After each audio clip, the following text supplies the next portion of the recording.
Hey everyone. Now, I don't normally do response videos unless the points in the videos are just ridiculous or stupid, like in the FNAF is just cosmetics video. Today we're looking at this beautiful gem of someone explaining why the Silent Hill 2 remake sucks and how Silent Hill as a franchise is dead, completely ignoring the overwhelmingly positive reviews on Steam. So let's watch the video, shall we? When it comes to game remakes, there's a particular element that just isn't talked about enough. It's that graphical upgrades often lead to a steep decline in art design, which changes a game's intended atmosphere. What the fuck do you even mean by that? Who in their right mind has ever said graphical upgrades to remakes change the game's intended atmosphere? I can name like 4 games off the top of my head that benefited from the graphical upgrades, like the Resident Evil remakes, the Dead Space remake, the Last of Us remake, even though it honestly didn't need it, the Final Fantasy remake, and so on. These remakes have kept and even exceeded the game's intended atmosphere, and I think the remake of Silent Hill 2 did a good job of capturing the atmosphere. The original Silent Hill 2 effectively utilizes its camera to express psychological distress and discomfort. It places emphasis on creating a palpable, purgatorial environment in its gameplay. In the 2001 release of Silent Hill 2, Team Silent drew inspiration from multiple great filmmakers, paying tribute to David Lynch and his Twin Peaks series, as well as Cronenberg's Videodrome, and Adrian Lyne's Jacob's Ladder, while of course respecting the foundational survival horror elements established in 1996 Resident Evil. Team Silent skillfully maintains a sense of tension through the use of Dutch angles, dolly shots, and camera panning, employing a more cinematic approach that enhanced the atmosphere with feelings of dread and confusion, and even a peculiar sense of comfort. The game's cutscenes feature a camera that fluidly navigates all around characters, with color grading that presents a grainy interplay of fog and shadow, heightening the tension and claustrophobia in dimly lit environments. Bloober, while recreating this and gameplay degree, have completely neglected the cinematography of the original Silent Hill 2. Ah, yes, you mean the cutscenes where it takes you from these cool-looking CGI animations to the in-game graphics? Honestly, the cutscenes in Silent Hill 2 were just so hard to follow due to the fog and the darkness of the game. The cutscene where you meet Angela is the biggest fucking issue because of all the excessive fog in the area.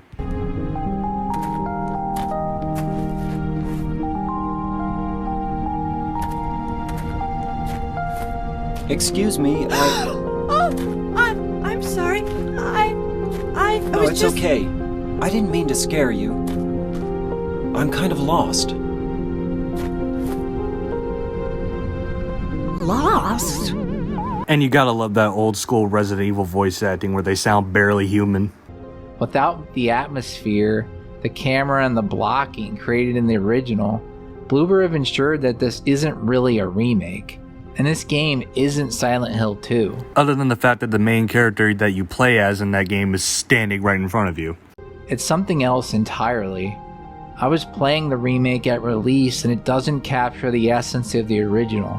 And I wanted to talk about why, because you just can't trust compromised journalists when game prices have ballooned to $70 and $80 for early release. And that's the game's fault because? This won't have any spoilers, and I won't talk about surprise additions made to the remake. So the original Silent Hill 2, it feels like a post-millennium, grain-soaked psychological horror film, right? It's like looping on a CRTV. The remake is like a sleek, digitally shot Netflix miniseries for wine moms. The shift is noticeable in the opening cutscene with Angela. Oh yeah, this shift is totally noticeable, guys. Let me make a comparison to the original and the remake real quick.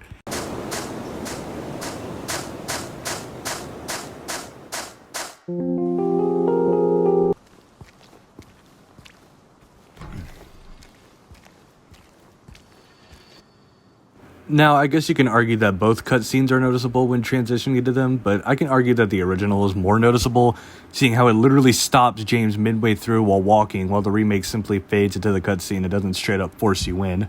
It's goy slop, with facial downgrades intentionally downgraded to antagonize a paying audience. Bloober knew that these faces were shit tier, they had to have. And they didn't care because they knew customers were still going to pony up the cash. Oh, just because Angela isn't beat-off material for you, suddenly the faces look awful? That is such a shitty and downright disgusting argument I hear too many times when criticizing a game. Just because the female character inside the game doesn't look attractive or you're able to beat off to, suddenly that makes the game bad. Like, what the fuck is wrong with you? Angela is 19 during the events of Silent Hill 2, and in the original she looks like she was in her mid-30s, early 40s. In the remake, she looks exactly her age and what she's supposed to be depicted as. James Sunderland is canonically 29 in the game, and in the original he looks 50 with dyed blonde hair. You can't tell me that the models in the remake look worse when comparing them to the original. If we can set aside the innate need to consume the newest, shiniest thing, it'd be easier to understand where I'm coming from with this argument. If being honest with ourselves and being completely honest, have any of the remakes we've gotten the last few years been superior to the original outside of technological enhancements? Has Final Fantasy VII, Resident Evil 2, or Demon Souls even gotten close to topping the original or replicating their atmosphere? What in the hell is even that? What are you talking about? Dude, do you know how hard and expensive it is to find and play the original of all of those games? Like, you'd be spending hundreds of dollars just to experience the original, and honestly, the quality of the original wouldn't hold up as today as well as the more modern interpretations. Not a lot of people have played the originals, and the people who have are just blinded by that need for nostalgia and don't bother looking at the bigger picture like you did in this video. I have never played the original Silent Hill 2, and yet I know the ins and outs of the story by watching other people play it. The remake so far pays respects to everything. You have a problem with it that you still refuse to explain. Remakes, other than the innate cynicism they have embedded with just the idea of recreating an older title in this political climate, they don't serve a purpose if they're not enhancing or magnifying what came before. I understand emulating and buying an old console can be a complete pain in the dick, but Silent Hill 2 Remake is a good example of why the effort is very necessary. Anyway, let's take a look at why Silent Hill 2 in 2024 is inferior to the original in terms of style and atmosphere, and most importantly, having a tangible soul. Well, are you better than me? Well, I never met you, but yes. The iconic mirror shot and bathroom segment shows James hauntingly peering at his own reflection. And yet with the footage you show, we can see how it looks very similar, if not almost the same. This is why I don't understand what point he's trying to make here, because it all seems like he's hating the game for the sake of hating it, and constantly compares it to the original without ever giving a reason as to why the original is better. And with the points he does make, all of that happened because of the technical limitations at the time. If Silent Hill were made today, then the gameplay would be exactly like it is with the remake. Surrounded by pitch blackness. In the original, he looks like a specter, a dead man crossing over to the other side without a word of exposition necessary. James here has always reminded me of Victor from Pet Sematary, just sans the gore. In the remake, he just looks like a goober. The camera shot from the urinal's perspective in the original captures how run down and filthy the bathroom is, while simultaneously giving off this eerie sense that someone is watching James. Silent Hill has always been effective in using everyday, isolated environments to instill a sense of vulnerability in its protagonists. In the remake, the scene is stiff and much darker. The establishing shot from behind the urinal is just more engaging to look at. But this is just a precursor, since the camera in the remake is placed closer to James and over the shoulder. It's also much more boring.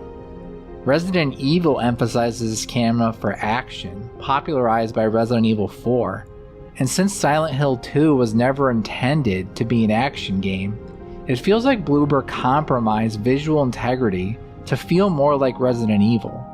Part of Silent Hill 2's genetic makeup is being literally lost in the fog, and the draw distance has been increased in the remake at the expense again of Silent Hill 2's atmosphere, as the impressive view now allows the perspective to be much clearer and cleaner to look at. Dude, what the fuck are you smoking? In the video you used, they showed like 2 examples. Have you even bothered looking at the town when you first start the game? Meeting Maria in the original is a memorable cutscene because of its dreamlike feel. Her PS2 facial design is ill-defined but paints this clear picture of who she's intended to be. The actual design of her has been in my head since it came out when I was a kid. It's just such a cool looking character. Same with Angela. The shifting perspective of capturing their conversation behind the railing as the camera pans to the left is extremely cool. In the remake, it's just, again, like the opening shot, it's stiff and just less interesting by proxy. Maria's face is much more defined, but she doesn't capture the original design's essence at all. It's such a steep downgrade, it's hard to believe this was approved. Especially, why did they change the clothing? Okay, so this is just a dumb point that makes no sense. This literally seems like just because Maria isn't bangable or attractive in this game, which she really wasn't in the original either, it means that the game is bad. How did we come so far down as a society that breath size and ass size are critiques to the game? Their meeting is rendered inferior by this step down in cinematography, and just in my opinion, the voice acting and the character design and facial animations are all shittier. So it's been 20 years. I think these things should be significantly better, and yet somehow they're not. Mary?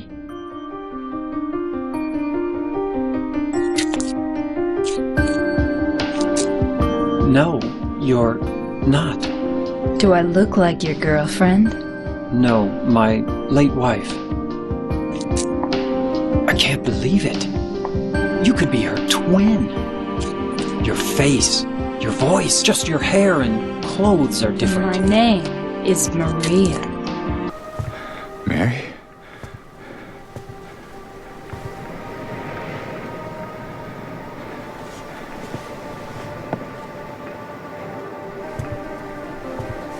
No. You're not. Do I look like your girlfriend? No, my late wife. I can't believe it. Your face, your voice, you could be... My name is Maria. I mean, I can kind of see how the way Maria's actress says her lines is a bit off, but James's voice actor does an amazing job capturing both hope and confusion, while original James just seems hopeful and goes immediately back to robot. Pyramid Head is an iconic character for a reason. He's terrifying. Squaring off with him in the original is not only creepy because of just how imposing he is, but the gritty atmosphere around him and unruly camera, which dramatically increases anxiety. In the remake, it felt like controlling a less efficient Leon Kennedy. Again, Over the Shoulder is acceptable in the Resident Evil series because that franchise created the perspective, and Leon eventually becomes this trained badass. James confronting Pyramid Head here doesn't feel as memorable because the environment is so cleaned up, and the perspective of the fight is caught straight on, instead of using the surroundings to ramp up the tension.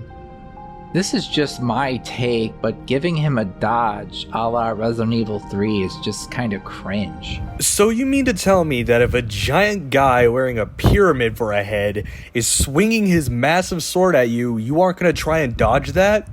Like, what the fuck kind of point is that? You don't have to be a trained super soldier badass to know when to look out for swings and when to dodge them.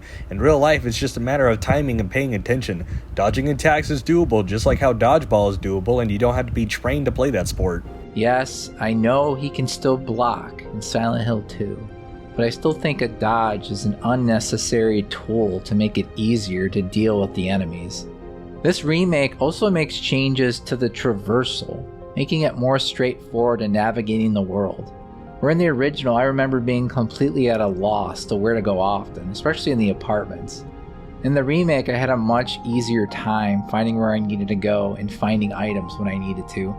You felt like even when things weren't clearly shown, it was like a linear path that Silent Hill 2 really didn't have the first time through. As a kid playing that thing, I seriously was lost throughout the first half.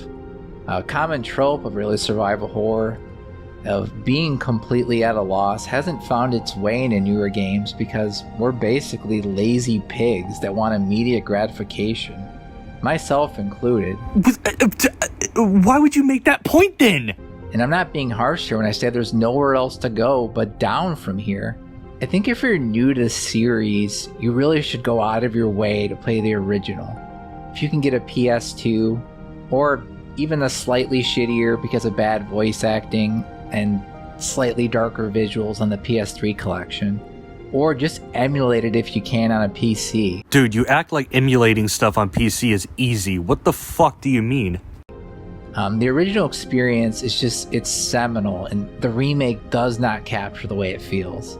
It's only about 8 to 10 hours long. It's about half the length of the remake, so it won't eat up much of your time. And yeah, I still think the remake has some merit. It's clean, it's well designed, and the monster designs are still pretty creepy. I still just don't feel comfortable with this being people's their first take on experiencing Silent Hill 2. And yet, just because you had a bad experience with it doesn't mean other people will. You're not the center of everybody's universe, bro. It's such an important game to me and horror fans, and I really think it's necessary to track down the original. So it's safe to say this Netflix-light Silent Hill 2 remake is really not worth paying full price for. I don't care how many 9 out of 10s or 10 out of 10s it gets. I'm being completely honest here. I'm not being paid, and I'm not desperate for something to be great. I'd say 20 to 30 bucks is about appropriate, so if you can wait, do so. Thanks, guys.